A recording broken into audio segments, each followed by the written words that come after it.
Welcome back. You're still tuned in to Salam Media with myself, Salailo Makwidire, and in a bit, we'll be delving into a very, very important, subject. We'll be honoring the life and legacy of Wafa Aludaini, a courageous journalist whose unwavering commitment to truth has ultimately cost her life. Wafa, her husband, Munir Atia Dawish Al Adini, and their two children, Tamim and Balsam, were tragically martyred in an Israeli bombardment on their home in Deir al-Balah. This is in central Gaza, and this happened, I think it was yesterday, early hours of yesterday morning. And I think if you know anything about Wafa Aludini, you would know that, she was a leading voice in Palestinian journalism. She did not only, report on the harsh reality faced by, Palestinians during this Israeli occupation, but dedicated her life to amplifying the Palestinian struggle for freedom to the world through her fearless reporting, advocacy, and mentorship of young media professionals. Wafa became a symbol of resilience, resistance, and hope for her people.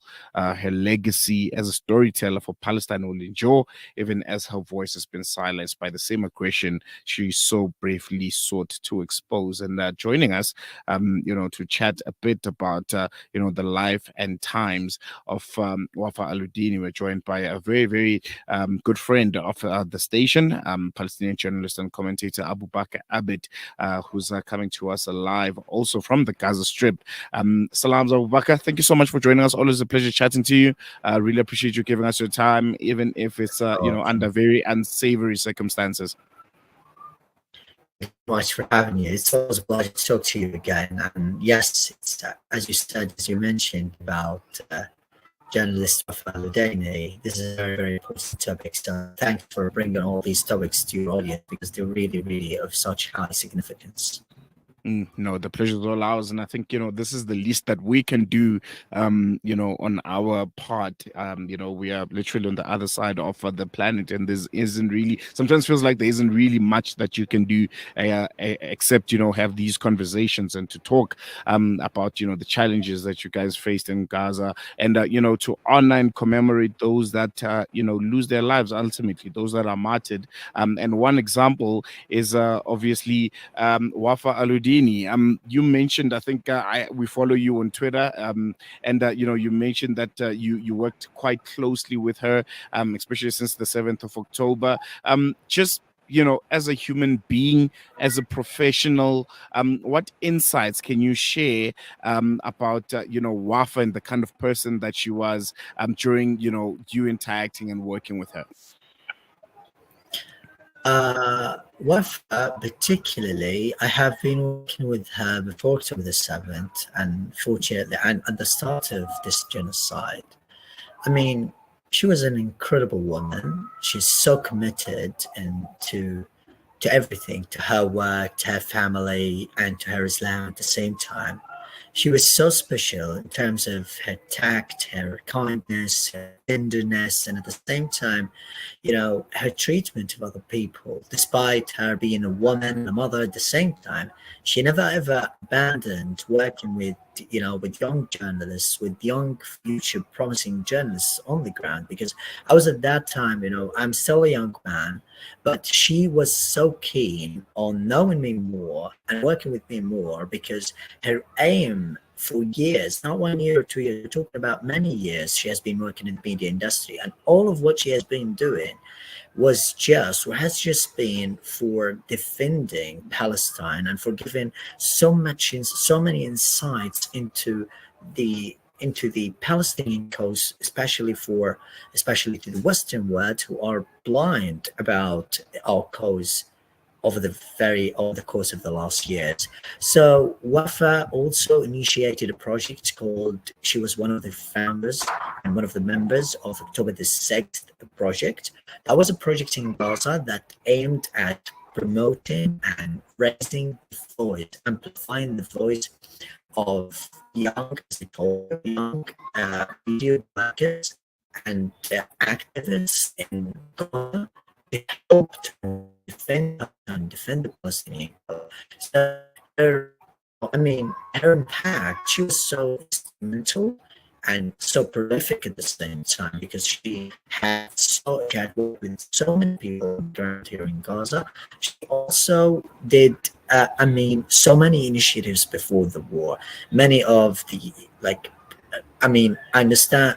I vividly remember one of her press conferences were about Palestine. She was trying to network with other people from outside, from Western media outlets, just try to connect these youths with editors, international editors abroad, and get more experience into the Western media, to get these people and to get these young media workers into this industry just to defend Palestine. So her impact is still on. That we are just like following in her footsteps, and that is not only me. It's just about hundreds of like students like me, trainees like me, who are now following in her footsteps to defend Palestine and continue defending Palestine. So her impact was absolutely fabulous and remarkable, and that is one of the things about Wafa. But at the same time, if we look at Wafa after, when this genocide started, she did not spare. She spared no efforts in spreading awareness about the Palestinian cause. And we could see one of her interviews on the Talk TV when she was asked about the October the 7th and etc., and her responses were absolutely spot on. So what Wafa is doing at the moment is absolutely what had been doing was absolutely something we must be proud of, and she would continue doing so. She would continue doing. Her peers will stay with us. So in every aspect, she was a really, really role model and a great example for all of us. And just hearing you speak so lovingly, of her, and lamenting the fact that she was indeed, a beacon of hope for Palestinian resistance, a model journalist, at the forefront of telling the story and being the eyes and ears of the world in Palestine. How do you react, when you learn of her passing, as someone that, looked up to her, someone that was mentored by her? I'm sure it was not easy, and it really hit you hard. It was really a hard feeling, and in fact it's non-stop. That is the bitter reality we must be aware of, that journalists are still being attacked and killed on a very daily basis without no clear reason. That is a symptom of the word silence. I have no idea why these journalists are being killed. And by the way, she doesn't have any, she's not a party to this war. And at the same time, she doesn't have any political affiliations, which means was she killed? There's no reason at all. So she was like with her family. And the fact that her entire family was wiped out is absolutely heartbreaking. She had two children, one infant, one very, very young child. She was an infant, but she was killed. She didn't pass 1 year old, as far as I remember.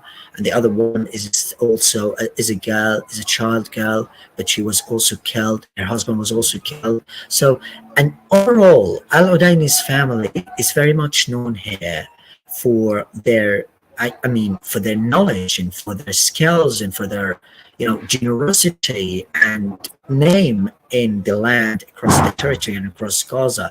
There are doctors from Al-Udaini family. There are teachers, professors, and also many like engineers and many others from this particular family. And this attack, by the way, in this family is not the first one. There are many who have been killed during this war, and she lost, as far as I also remember, she lost many members of her extended family, and also reported on humanitarian issues, particularly about women, about birthing, about pregnant women, about girls, about children, about many things. So she really got herself involved in everything about Palestine. She didn't leave anything. She was supportive of everything about Palestine. She didn't let any single chance. She didn't miss any chance just to talk about Palestine, speak up on Palestine, encourage people to talk about Palestine, and that is what she's been doing. But yes, it's, again, I'm weighed down with sorrow and pain that she has been killed. I've known her. She's so tactful. She's so kind. She's an incredible example of everything, of every good moral. I mean, there are no words because this is another journalist being killed, and particularly when it comes that she has been killed in her family house, not in only in her house, because their house was destroyed in Gaza. Uh, that can tell us that this is a deliberate act of suppressing the voice of Palestinian journalists on the ground and also Palestinians overall, which is something absolutely devastating. No, definitely. And just looking at her life, looking at her work, one thing that really, popped out at me, was the fact that, her home had previously been targeted, back in 2014, if I'm not mistaken. But yet she continued with her work. She was undeterred. She was steadfast.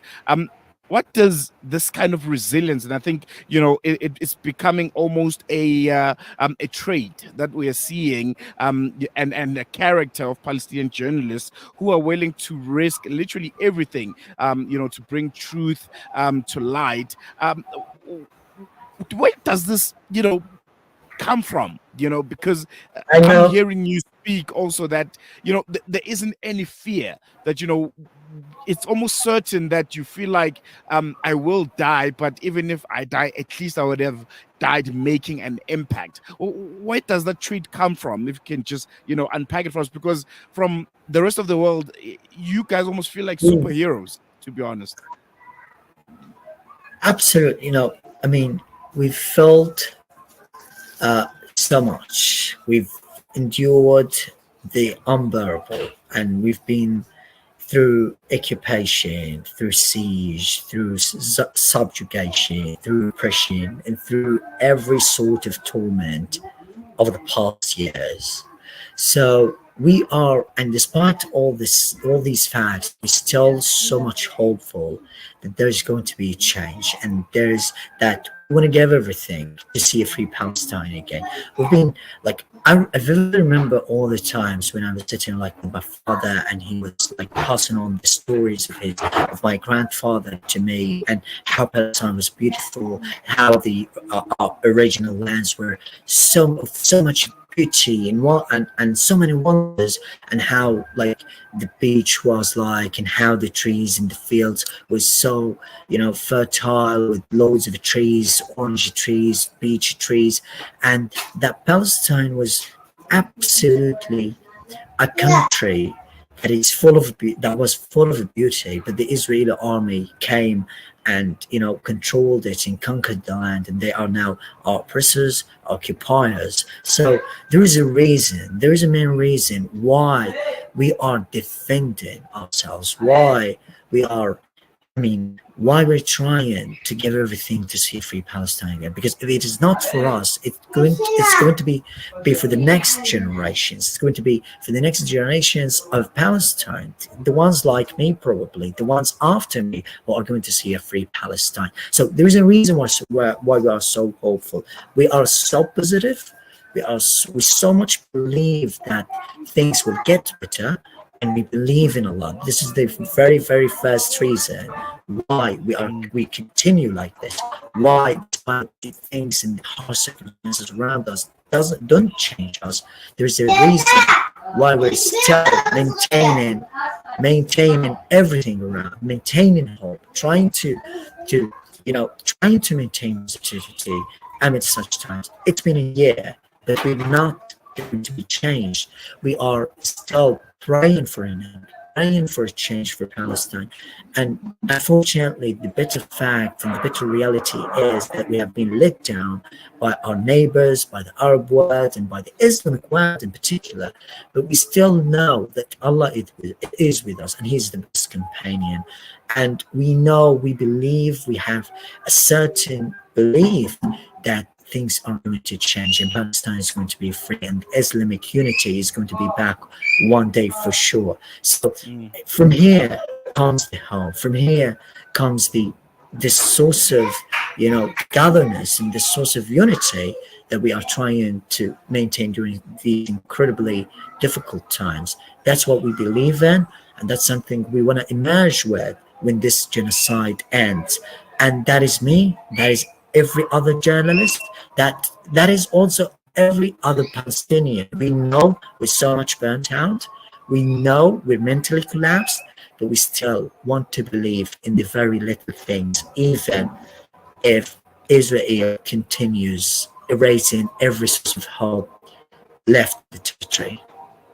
No, I think that's very, very powerful. And, again, looking at Wafa herself, you mentioned that, you're a very, very young journalist who also got the opportunity to be able to work with her.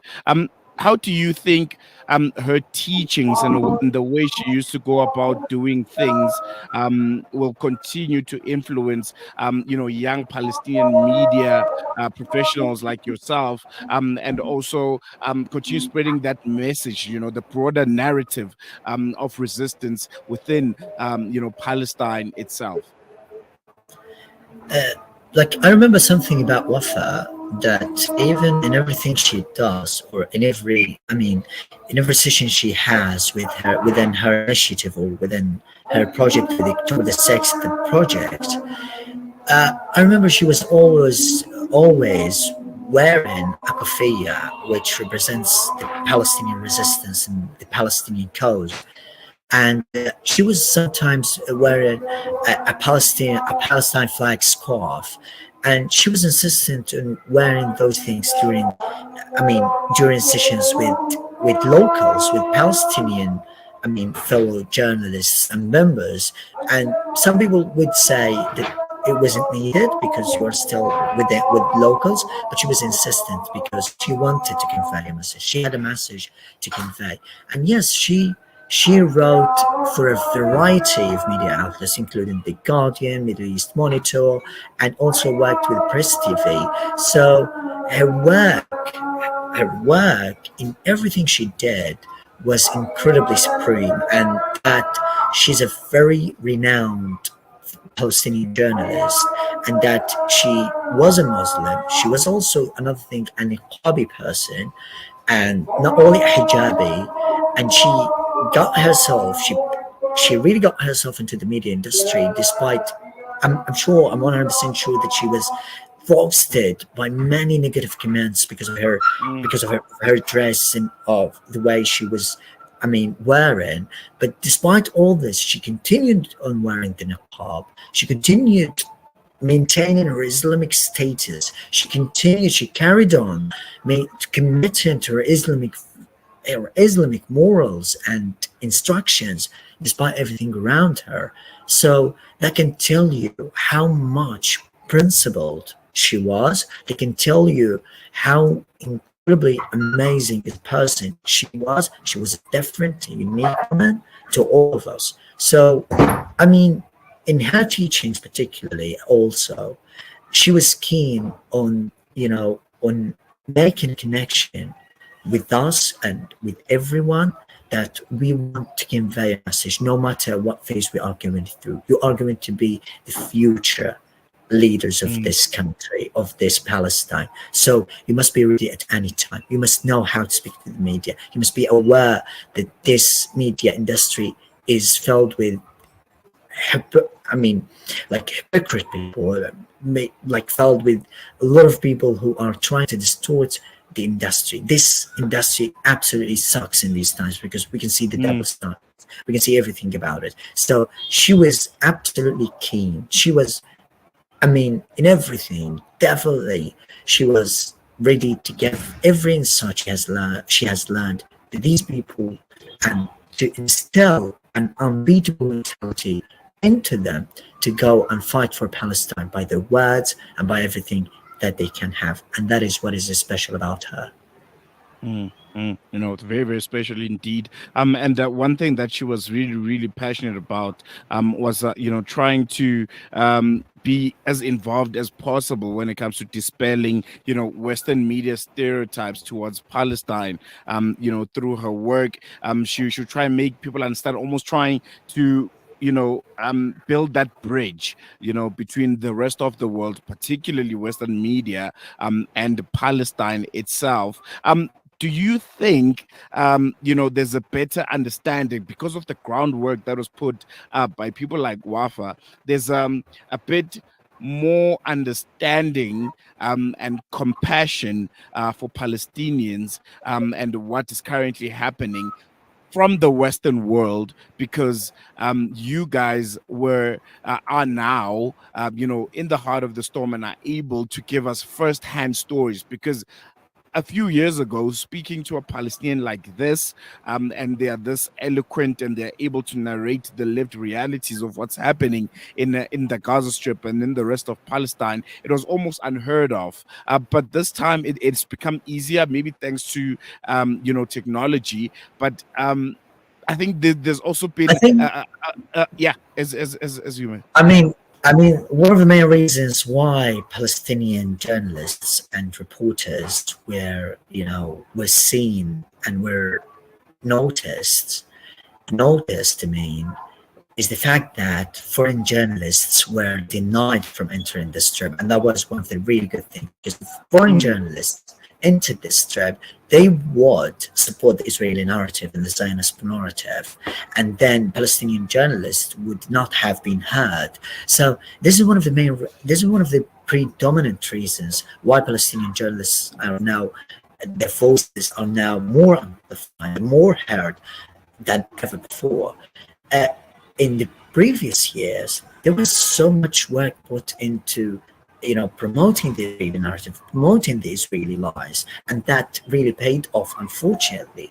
But now we have seen so many, numerous Palestinian journalists who risked their lives and who wanted to give everything for Palestine during this time, because we knew when October the 7th happened, we knew, and even for October the 7th, that we are going to live through more wars. We are going to live through a genocide, and that happened. So we have nothing to lose, but we have our lives to sacrifice for the Palestinian cause, and we hope that we are going to see a free Palestine again. This is I want to emphasize this. I want to make sure that people can hear us from here and from everywhere, that no matter what happens, we are still hopeful. We're going to be hopeful.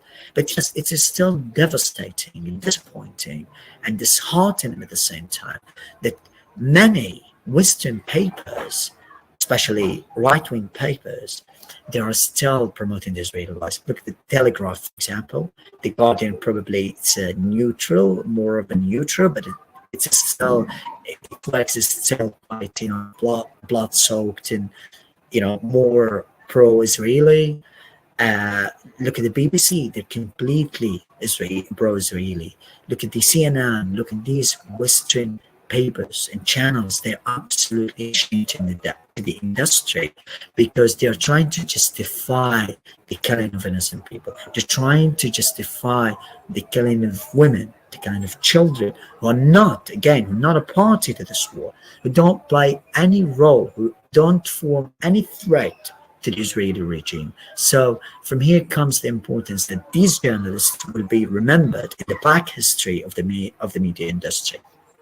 But meanwhile, we're pleased, we're so happy that many foreign journalists in the West are sticking with us, are showing us support. We don't need sympathy, we don't need compassion, but we need your voice. We need you to tackle your government's, blind rules. We need you to tackle your government's double standards.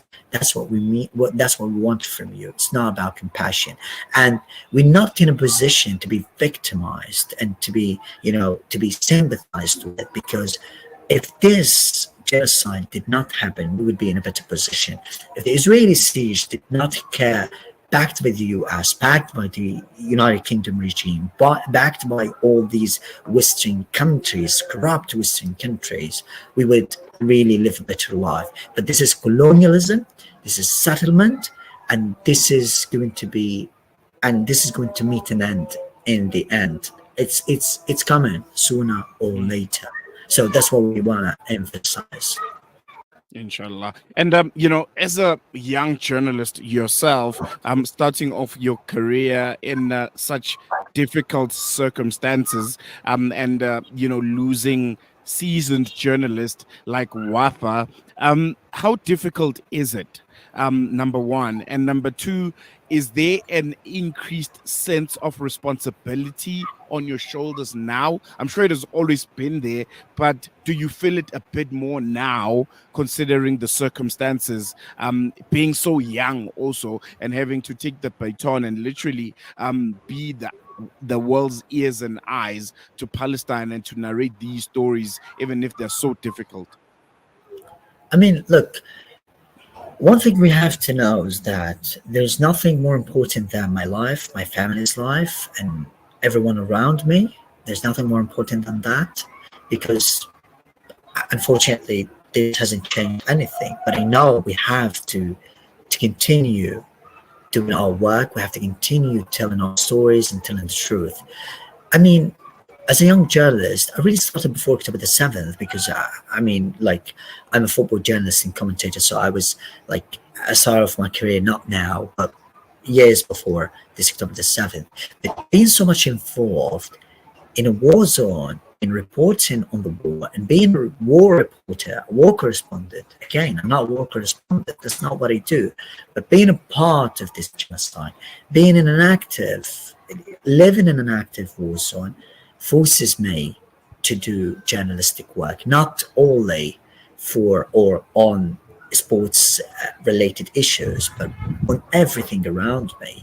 This is my Islamic duty, this is my religious duty, and then it's a duty towards my homeland. So this is one of the main things I believe in. This is my creed, and these are my thoughts and my thinking. At the same time, I feel like whenever this genocide continues, as long as this genocide continues, there is so much responsibility, as you said, because the circumstances get harder. The so-called designated safe zone gets, shrinks every now and then. In addition, the living circumstances we're living under are absolutely horrific. Therefore, there are many reasons why at some point we can't continue. We must stop, because there is a reason. Like, for example, over the past days, my father was sick. No, there is nothing more important than my father's health. Being with my father, being with my parents is the thing that I really want at the ripe old age of my 20s. There's no other achievement that could be more valued, more valuable than being with my parents. Seeing them happy, seeing them smiling is what all I want in my life. So that is the thing. That is my message as a young Palestinian journalist from the ground in Gaza. But again, if I'm not here, other journalists around keep talking about us, keep speaking up on Gaza, keep amplifying our voices, because we're not here all the time. Our circumstances might really impede us from continuing our work at some point. And again, we want you to continue. We want you to do your work, do your part. It's your humanity. Don't be afraid of being a human at all. It's your humanity. Your humanity comes first, then being a journalist comes second. It's not the other way around, as many journalists are doing so at the moment, which is a complete disgrace. Mm-hmm. No, definitely. And what do you think Wafa's message would be to the next generation of young Palestinian journalists like yourself, considering the circumstances and where we find ourselves today? I think her message is clear and has always been clear, which is keep going on, keep doing your part. This is your homeland. Don't ever be misled by anything around you. This is a regime that has killed your grandfathers, your ancestors, your descendants, everyone, and that has destructed everything. They are so monstrous, they are so murderous, and they won't let anyone in this life, whether in Gaza, Lebanon, or in other countries. And we want to tell the Middle East, especially the Arab world, if this is going to continue and you're going to be silent, you are going to continue being silent and keeping silent, then the turn is yours. And when Israel comes and does this to you, it's a result of your silence. That's why Wafa was insistent, was determined and resolute to tell us that we must continue doing our part. And we really, at some point, got something and did something, achieved something, which is that now the narrative and the balance in the media industry, in media, is much more for the Palestinian cause. People were completely misled over the past years. Now they know, they're fully aware of what the Palestinian cause is exactly about, which is something that Wafa has been calling on us and the entire world to talk about. And her message is clear again. Just it would be that please, for any human journalist, keep doing your part, keep talking about humanity, and for us particularly, just continue no matter what. Just continue. Mm, mm, mm. And before I let you go, Abubaker, there's something different that we're trying to do here on Salam Media. Is we noticed that previously when we speak to Palestinian journalists, and this is just natural. I think as a journalist, you would understand that the focus is on getting the story. Getting as much as you can, from someone that is literally surviving a genocide, that it becomes almost impossible to remember that you're speaking to a human being. I like the fact that you stress that you are a person, you're a human being before you're a journalist. I want to Yes. talk to you as a human being right now, as a brother from the other side of the world. How are you? How are you holding up personally? How are you feeling? Well, it's a very emotional question, to be honest, because asking the question, how are you, to anyone in Gaza is just like punching face. I mean, there's no answer. No one is okay here. No one is all right. They desperately miss their houses. They desperately miss everything about their houses, their families, their memories. And unfortunately, Israel has killed these memories, has destructed these houses, has really wiped out everything related to a good human life. But clinging on to a sense of hope, a sense of myself, a sense of what Palestinian people are made of, to our essence, is what matters the most. And the most predominant reason is that we believe in Allah, we have faith, our faith is unshakable.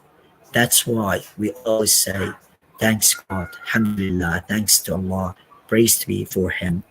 And we don't want anything from this world. Main message we want, the thing that we want to derive from this dunya, which is temporary, which is going to end at any time, is that we want Allah to be satisfied with us. We want Allah to reward us for our good deeds, for our patience, for everything we do at the moment, or for the atrocities we're enduring.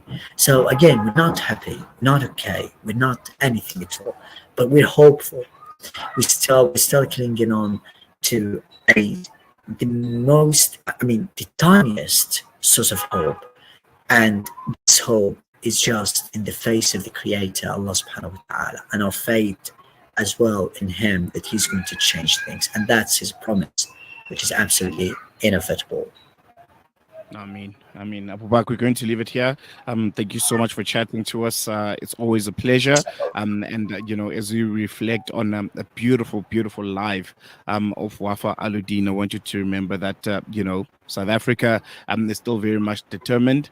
The people here are still very much determined. There's going to be a huge protest in Cape Town this upcoming Saturday, where thousands and thousands of South Africans are going to be taking out to the streets. We'll be going to our parliament here in South Africa. Africa to urge our government to do more. So you're not alone. There's millions, or 60 million people, South Africans, are behind you and are doing as much as they can, to make sure that, something is done, and the people of Palestine ultimately, like former President Nelson Mandela said, are free, because, the people of Palestine are not free until the people of South Africa are not free until the people of Palestine are free. That's a famous quote that we always push around here. So always remember that. We're sending our love to you, and this gives us more hope. This inspires us to continue to endure because of your support. So please keep doing your part, be protesting, divesting, boycotting, and acting against this absolutely monstrous regime. And we're sending our love from here. Thank you so much. Jazakallah so much. We'll chat. Bye-bye. It's goodbye for now. Well, there you have it there. Abubaker Abed coming to us live from the Gaza Strip. Always an emotional affair, talking to someone that is literally trying to survive a genocide, trying to maneuver their life within a war zone. But it's also a harsh reminder of the atrocities that the Israeli genocidal machine continues, to go unabated, to killing millions of women, children, and men, old people, young people, babies before they even turn 1. And there are literally no consequences. And if we continue to keep quiet, I think the message is clear from them. They are now in Lebanon. Who knows what's next? Who knows, after 10, 15 years, it's not Johannesburg, it's not Cape Town, or it's not Polokwane, it's not Durban. Because, well, they did it to the people of Palestine and to the people of Gaza, and there were no consequences for it. So we keep quiet and not act at our own peril. This has been Salam Media Highlights with myself, Salailoma Kwidiri. We'll see you a bit after this.